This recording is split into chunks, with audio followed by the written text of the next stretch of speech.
అమర్పేటలోని బతుకమ్మ కుంటలో మాజీ ఎంపీ హనుమంతరావు ప్రత్యేక పూజలు చేశారు. గంగమ్మకు పూజలు చేసి సారే వదిలారు. హైడ్రా అధికారులు చెరువు పూడికతీత పనులు చేపట్టిన చోటే నీళ్లు బయటకు రావడంతో మహిళలు బతుకమ్మ ఆట ఆడి సంతోషం వ్యక్తం చేశారు.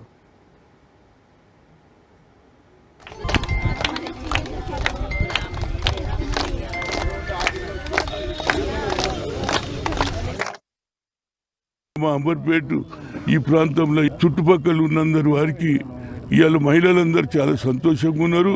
దీనికి కారణం ఏంటంటే ఒక మాట ఇచ్చిన తర్వాత నిలబట్టే మనస్తత్వం రేవంత్ రెడ్డిదని నిరూపణ అయింది.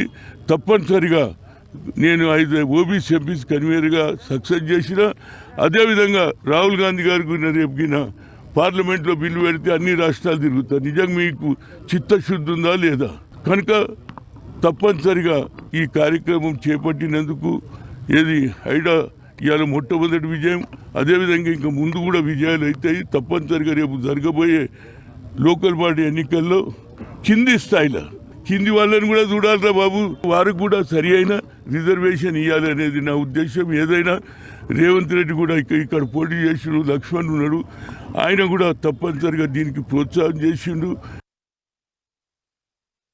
హనుమంతరావు గారు ఇద్దరం కలిసి కూడా ముఖ్యమంత్రి గారి దగ్గరికి వెళ్ళి ఈ బతుకమ్మ కుంట అనే ప్రాంతాన్ని కొంతమంది ల్యాండ్ గ్రాబర్స్ వచ్చి దీన్ని కబ్జా పెట్టి వాళ్ళ రియల్ ఎస్టేట్ దందా కోసం ఇది కబ్జా పెట్టిందని చెప్పేసి హనుమంతరావు గారు ఎప్పుడైతే వివరించిండ్రో దాని మీద ముఖ్యమంత్రి గారు అప్పుడే హైడ్రా ఎప్పుడైతే ఏర్పాటు చేసిండ్రో దాని రంగనాథ్ గారికి చెప్పి దీన్ని మొత్తం కూడా 1969 నుంచి ఆ రోజు నుంచి కూడా మ్యాపులు తెప్పించేస్తే ఆ రోజు ఈడ చెరువు ఉండే.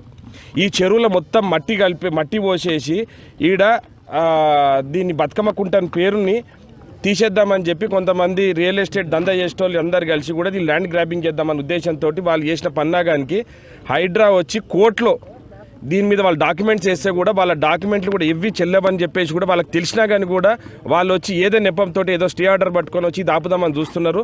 కానీ మా హైడ్రా నుంచి వాళ్ళ లీగల్ టీం అంతా కూడా దీన్ని పర్యవేక్షించిన తర్వాతనే ఈ స్టెప్ తీసుకోవడం జరిగింది.